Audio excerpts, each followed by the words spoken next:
tanya nih kepada Bapak Ibu semuanya, yang di KUA-nya sudah punya medsos siapa? Yang punya medsos, angkat tangan. KUA-nya loh ya, bukan orangnya. KUA-nya yang punya medsos. Berapa? Semua punya, tapi yang ini adminnya 1, 2, 3, 4, 5, 6, 7, 8, 9, 10, 11. Adminnya beda-beda, Bu. 11. Nanti yang tidak punya di data ya.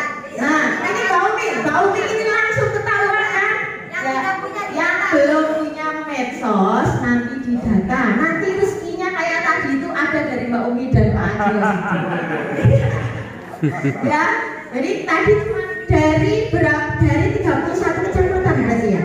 Ya. Dari 31 kecamatan hanya 10 yang mempunyai media sosial. Berarti PR-nya banyak. Kecamatan yang belum punya yang mana? Coba angkat tangan yang belum punya. Ini tangannya dikemanain semua, disuruh angkat tangan. Gak mau ya? Mana yang angkat tangan mana? Yang belum punya? Ya. Pak siapa ini namanya? Pak Ridwan. Kenapa KUA-nya belum punya medsos? Belum sempet atau belum punya teknisinya?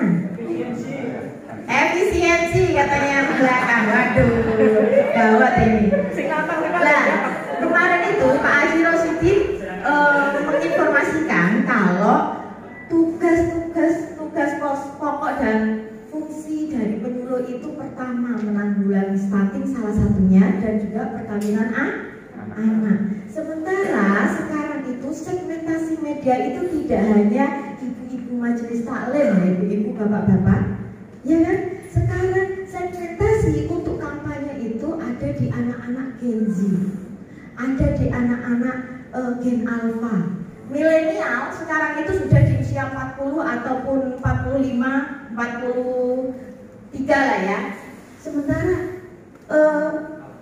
ini nanti itu segmentasi untuk kampanye itu berada di Gen Z dan Gen Alpha yang mereka itu digital natif. Apa tuh digital natif? Apa-apa bangun tidur, HP. Bangun tidur yang dicari itu bukan apa-apa, HP. Termasuk kayaknya bapak-bapak dan ibu-ibu di sini. Semua ini bangun tidur yang dicari HP. Benar nggak? Iya. Bukan nyari istrinya. Nah, itu ya, itu salah satu tantangan buat bapak ibu semuanya. Makanya kita harus tahu tuh prinsip-prinsip dasar komunikasi itu apa. Pertama, tadi kita harus ada siapa yang menjadi komunikator, siapa yang bicara. Bapak-bapak sama ibu-ibu penyuluh ini jadi subjek dari komunikasi atau komunikator. Kemudian apa yang dikatakan? Tugas pokok dan fungsinya penyuluh apa? Pencegahan, menginformasikan. Ayo tadi yang informasi, edukasi, advokasi, konsultasi. Nah, kalau nggak kenal, kalau tadi itu ada beberapa KUA yang belum punya media digital, melakukan fungsi ini seperti apa? Berarti kalau selama ini seperti apa? Untuk informasi, edukasi, advokasinya seperti apa? Coba Pak Sanutis. Dia pakai medsos pribadi. Oh, pakai medsos. Sama di grup-grup majelis. Oh, di grup majelis ya. Ya, berarti sekarang medianya itu di grup WA atau di majelis taklim ya.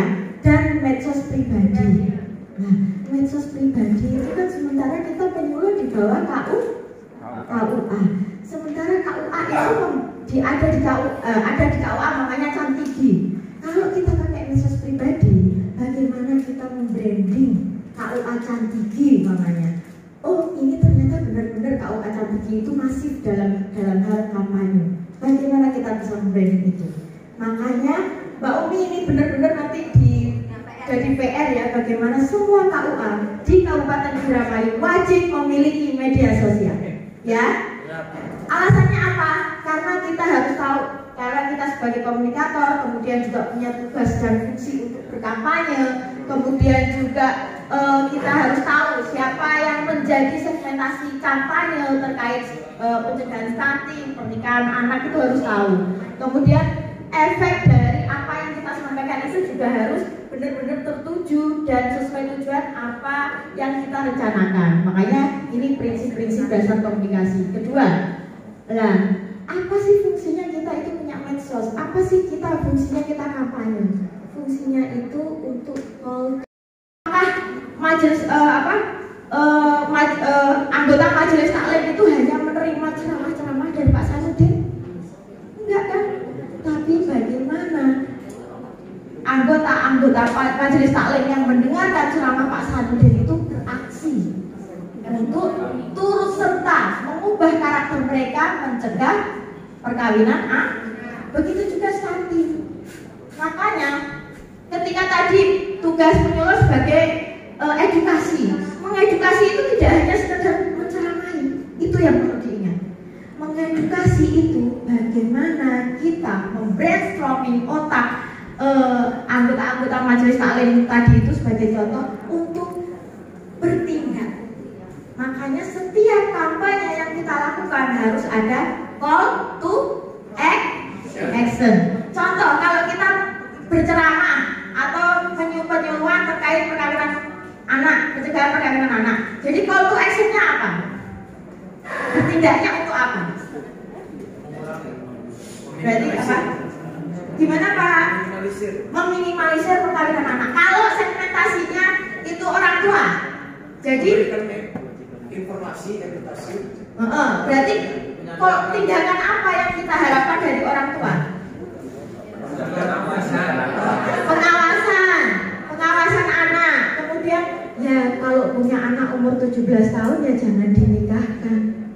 Karena mayoritas terutama di desa-desa terpencil itu pikiran mereka, aduh anakku 17 tahun. Nah, nanti kalau sudah kita, apalagi yang perempuan ini, anaknya perempuan, kalau sudah menikah kita nikahkan, ya wis lah, berarti sudah tanggung jawabnya sudah purna, beralih ke suami.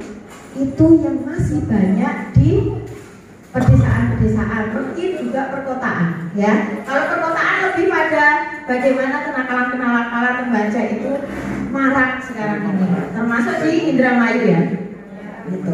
Jadi pengaruh komunikasi itu bagaimana objek komunikan atau objek komunikasi itu bertindak dengan apa yang kita bicarakan, dengan apa yang kita sampaikan. Next. Nah, ini analisis pemangku kepentingan. Penyuluh ini termasuk pemangku kepentingan enggak? Ya. Bahkan kepentingannya itu langsung kepada grassroots. Karena ibu-ibu majelis taklim, kemudian juga masyarakat di desa itu termasuk dalam objek yang paling penting bagi penyuluh. Next. Nah, keuntungan penggunaan media digital. Nah, kenapa tadi itu termasuk kemarin Pak